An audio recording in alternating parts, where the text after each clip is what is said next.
IMF क्या करता है? कि लेटेराइट सोइल क्या होती है? क्या आपको लगता है कि प्राचीन भारत में जितने भी राजवंश थे वे क्षत्रिय वर्ग के द्वारा ही स्थापित किए गए थे?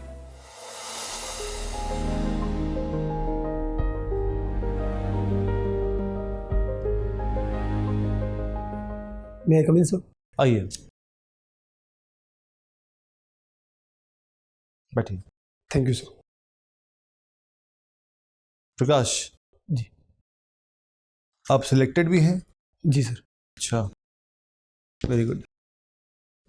ये बताएं प्रकाश कि राजस्थान में, अब तो आपने प्रशासन थोड़ा देख भी लिया होगा, पढ़ भी लिया होगा, जी सर। राजस्थान पुलिस की कुछ समस्याओं का हमें वर्णन करें आप। जी सर, सबसे बड़ी जो प्रॉब्लम राजस्थान पुलिस में देखने को मिलती है वो अत्यधिक वर्कलोड है सर।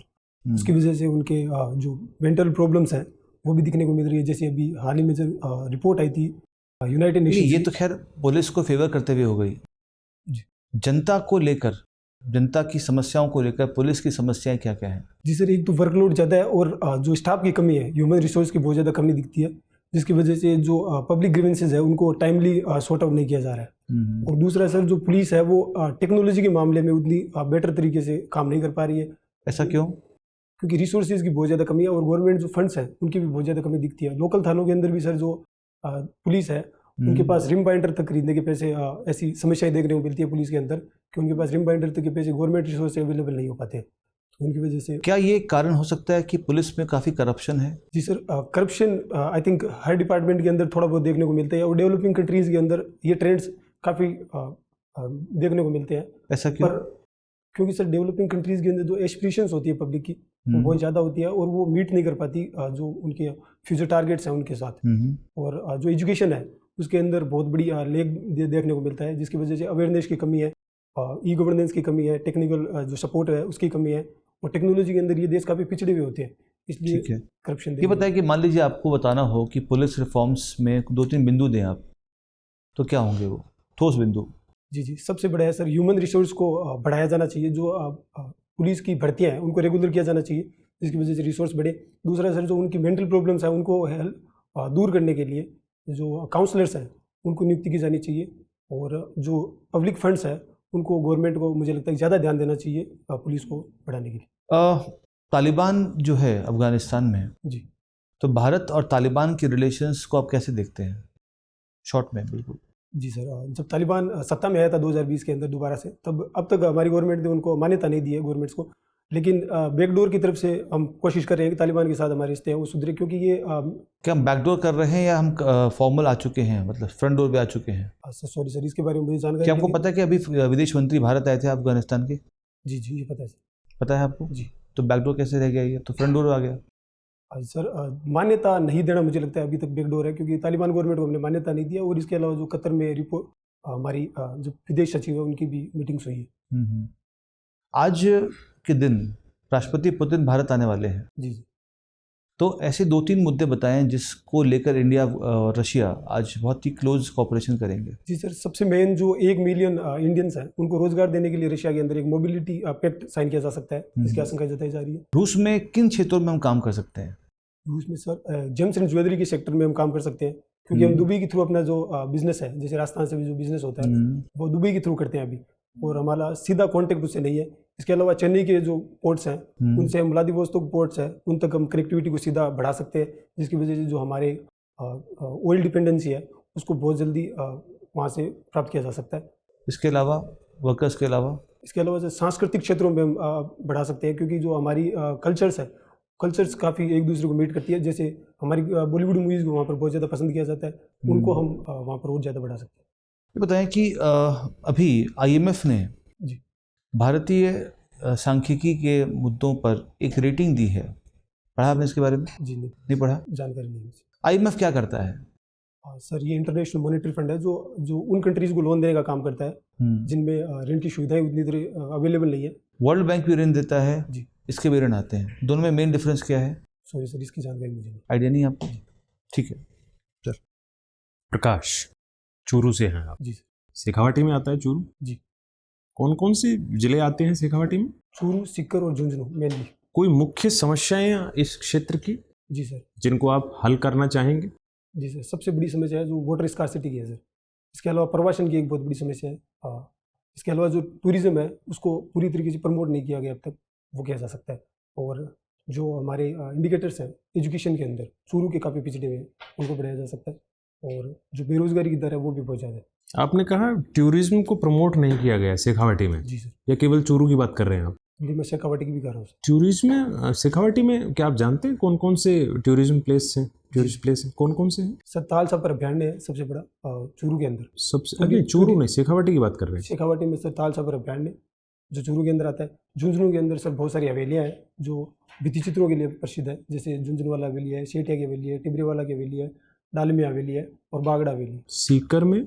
और सीकर के अंदर सर हवेलियाँ हैं सर, जैसे उदयपुर वाटी की हवेलियाँ हैं, वो हवेली आती है सर। खाटू श्याम जी वगैरह? जी जी, खाटू श्याम जी भी है वहाँ तो बहुत सारे टूरिस्ट आते हैं। जी सर। खाटू श्याम जी का अपना एक आध्यात्मिक महत्व है सर, उसकी वजह से वहाँ पर काफ़ी संख्या में टूरिज्म वो बढ़ रहा है। इसके अलावा सोशल मीडिया भी इसमें बहुत बड़ी भूमिका देखने को मिलती है कि खाटू श्याम जी बहुत पिछले कुछ वर्षों में बहुत ज़्यादा फेमस हुए हैं।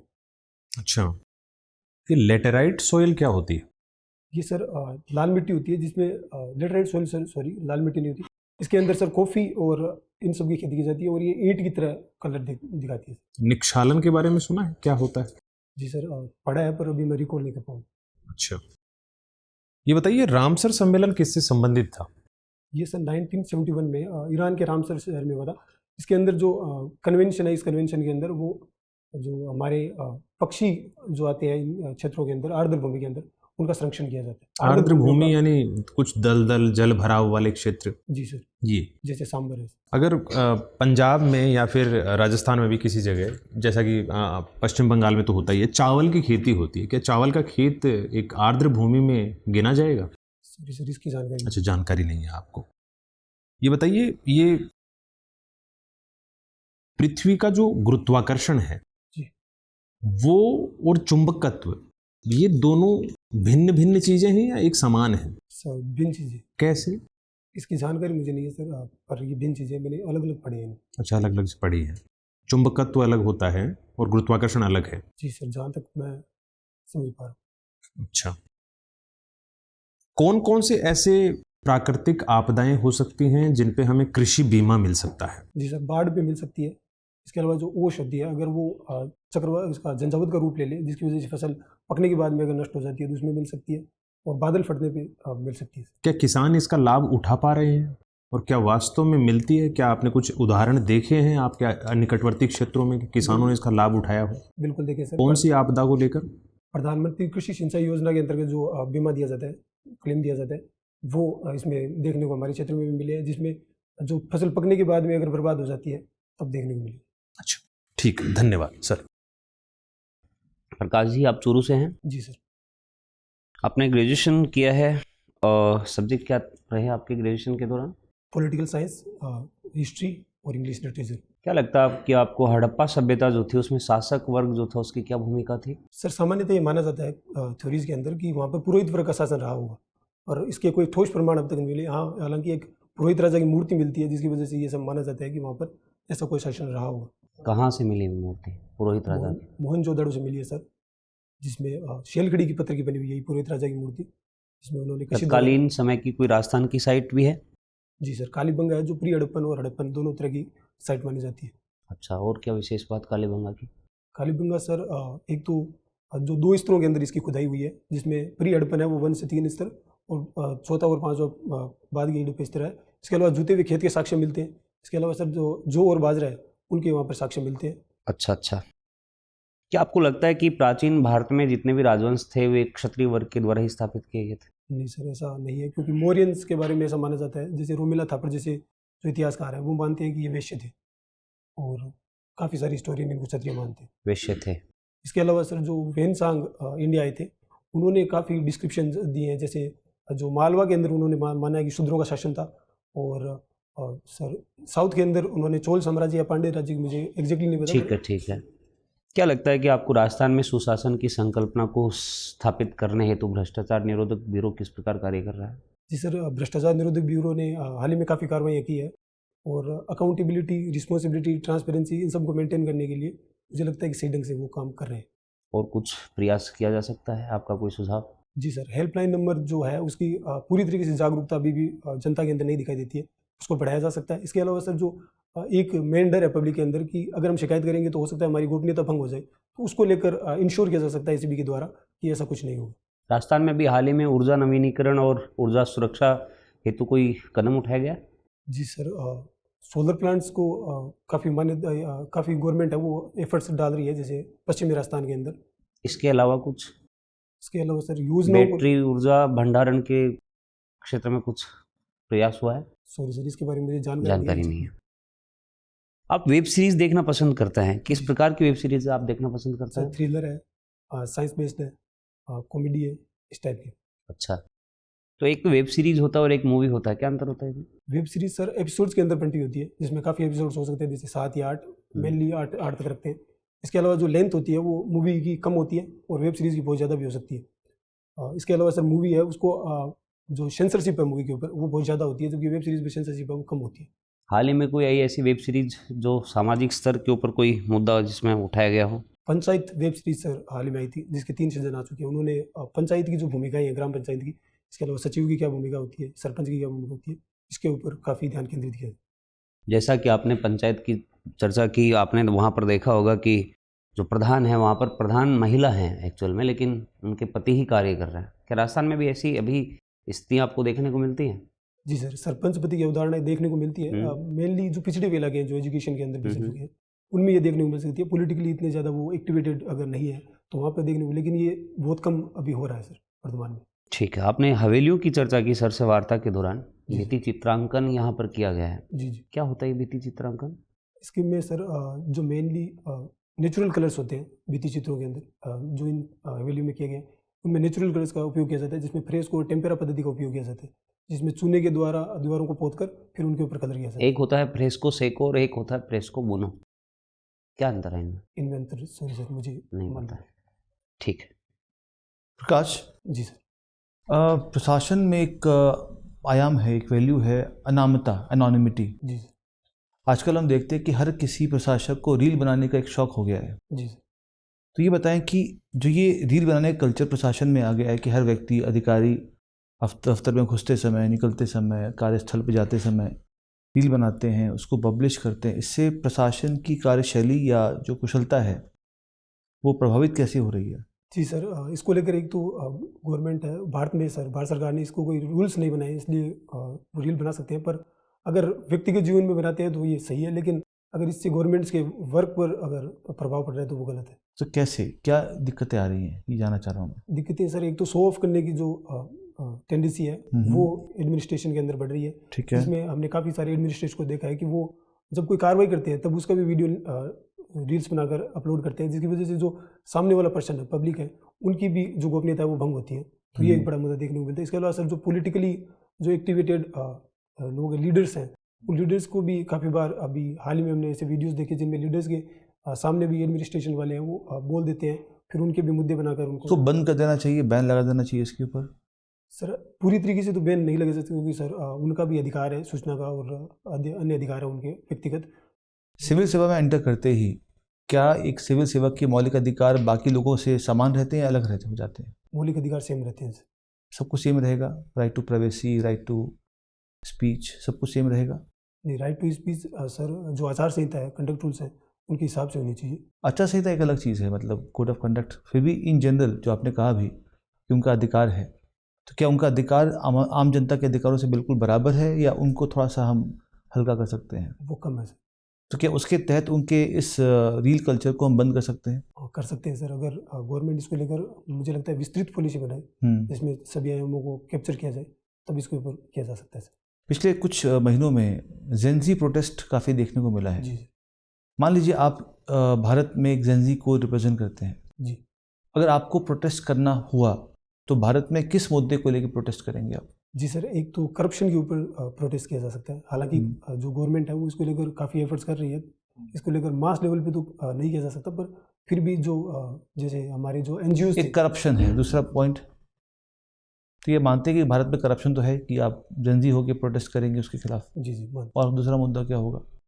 दूसरा मुद्दा सर जो गवर्नमेंट के इंस्टीट्यूशंस हैं उनके अंदर ट्रांसपेरेंसी अभी भी उतनी देखने को नहीं मिलती जितनी हमारे सूचना के अधिकार, इनको बनाया है, पर वो अभी तक देखने को नहीं मिली। ट्रांसपेरेंसी को लेकर सर मुझे लगता है अभी भी ठीक है, प्रोटेस्ट करेंगे आप हाँ मतलब किया जा और सकता है। किसी मुद्दे पर? अभी मैं इतना ही समझ पा रहा हूँ।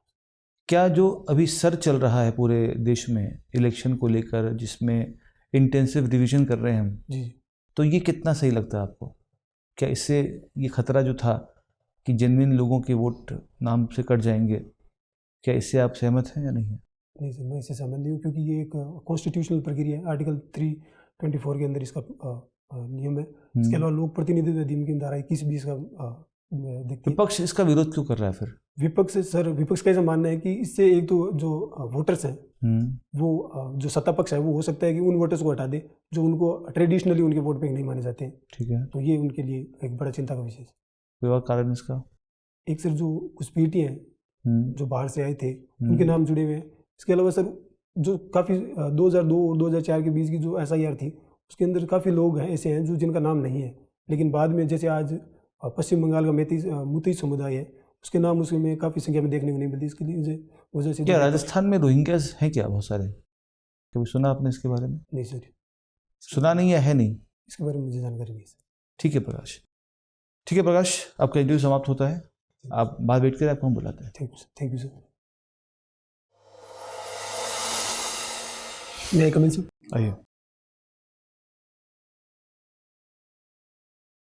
बैठिए प्रकाश। Thank you sir. कैसा लगा आपको?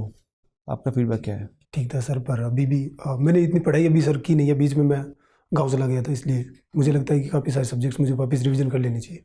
आपका कब इंटरव्यू? अभी 11 को तो है। 11 को है सर। देखिए प्रकाश, एक तो आप सिलेक्टेड हैं, वो अच्छी बात है। जी। एक आपके पास इसका बैकअप होना चाहिए था। एक्चुअली जो आत्मविश्वास आपको इससे मिला होगा ना, वो हमें एज ए एरोगेंस दिख रहा है आपके अंदर। मतलब बहुत ही रफ तरीके से आप आंसर को प्रेजेंट कर रहे हैं, मुझे नहीं पता, मुझे ज्ञान नहीं है। एक तरीका होता है कि हम थोड़ा पोलाइटली भी बता सकते हैं। जी सर। ये आपको लगा नहीं होगा, लेकिन जो सुन रहा है राइट कि आपको पता कि आप सिलेक्टेड हैं, तो वो थोड़ा सा अग्रेसिव हो रहा है। और खासकर जो बेसिक बात है, IMF वर्ल्ड बैंक तो बहुत ही बेसिक बात है, आपको पता नहीं उनका डिफरेंस क्या है। सर मैं रिवीजन नहीं कर पाया प्रॉपर्ली इस बार। तो हाँ, तो वो चीज़ें दिख रही हैं, या तो आप उसको स्किप कर रहे हैं, या जो आंसर दे रहे हैं उसमें थोड़ा सा एक एरोगेंस है, थोड़ा सा रफनेस है। जी। हम्बलनेस, देखो अभी भी आप एक सिलेक्टेड हैं, बट अभी जो आपका टारगेट वहाँ पहुँचे नहीं आप। बिल्कुल। हम्बलनेस खोने से आप फिर से नीचे को चले जाएंगे। जी। ध्यान रखें कि आप थोड़ा सा कंटेंट पे तो काम करना ही है आपको, बेसिक चीज़ें में इशू है, थोड़ा आंसर में वो स्पेसिफिक पन नहीं है। पुलिस की समस्या में मेंटल जो हेल्थ है वो ठीक है, बट जनता की समस्या पहले आती है ना। आपके आंसर्स में पुलिस ही चल रहा था, जनता को आपने इग्नोर कर दिया। सिटीजन सेंट्रिक एडमिनिस्ट्रेशन की हम बात करते हैं, जी। आप पुलिस सेंट्रिक की बात कर रहे हैं, क्योंकि बस पैसा नहीं है। तो अल्टीमेटली जो जनता का इशू है, अभी हाल ही में मुद्दा हुआ था एक एडवोकेट को लेकर, आपने सुना होगा। जी। तो जो वो चीज़ें हैं वो नहीं आनी चाहिए आपके अंदर, जी है ना। तो थोड़ा सा आप इसमें ब्रशअप करें कंटेंट को, कंटेंट पे आपको ब्रशअप करने की ज़रूरत है, ताकि ऐसा ना हो कि फिर जो ये रैंक आपको मिला है उससे अपग्रेड करने में दिक्कत आए। बिल्कुल। पोलाइटनेस हमेशा बना के रखें। ऐसे बहुत लोग होंगे जो सिलेक्टेड होंगे, आप अकेले तो होंगे नहीं। नहीं सर। तो वो तुरंत आपको बाहर कर देंगे, ठीक है ना। बाकी तो वैसे तो क्या आपको नॉलेज जल्दी आ जाएगी, क्योंकि आपने पहले पढ़ा हुआ, थोड़ा ब्रशअप करोगे, ब्रशअप करते ही चीज़ें ठीक हो जाएंगी। जी। तो हमारा जो रिकमेंडेशन है, ब्रशअप करने के बाद आप थोड़ा सा डाउन टू अर्थ हो जाएं। जी। आंसर में पोलाइटनेस हो, हम्बलनेस हो, तब शायद और अच्छा उभर के सामने आएगा, ठीक है ना। कोई क्वेश्चन आपका? सर ब्लेजर ट्राई करना चाहिए क्या मुझे? क्या कह रहे हो? ब्लेजर कर सकते हैं, अच्छा भी लगेगा, और लोग आमतौर पर पहनते ही हैं जी। वैसे मेरा मानना है कि इतना कोई बहुत मैटर नहीं करता, क्योंकि ये चीज़ें तो क्या है, बनावटी होती हैं, इनका कोई बहुत भी जो मेंबर्स हैं उनको इतना फ़र्क नहीं पड़ता। आपको जो कंफर्टेबल है, जहाँ पे आप कंफर्टेबल हैं। लास्ट टाइम आपने क्या पहना था? यही पहना था। कोई दिक्कत नहीं है, लास्ट टाइम आपने दिया ही था इस अटायर में, कोई दिक्कत नहीं है जी। आप चाहो तो रख लो ब्लेजर, वहाँ पे जाके आप धारण कर सकते हैं। अदरवाइज इसमें कंफर्टेबल हो, जो आपकी पर्सनैलिटी को सूट करे, आपके स्पीच को सपोर्ट करे, उसको पहने आप जी। ठीक है ना Prakash ji. All the very best. Thank you sir. Thank you. Thank you. अब एग्जाम की तैयारी को और बेहतर करने के लिए हमारे चैनल को लाइक, शेयर और सब्सक्राइब करना ना भूलें।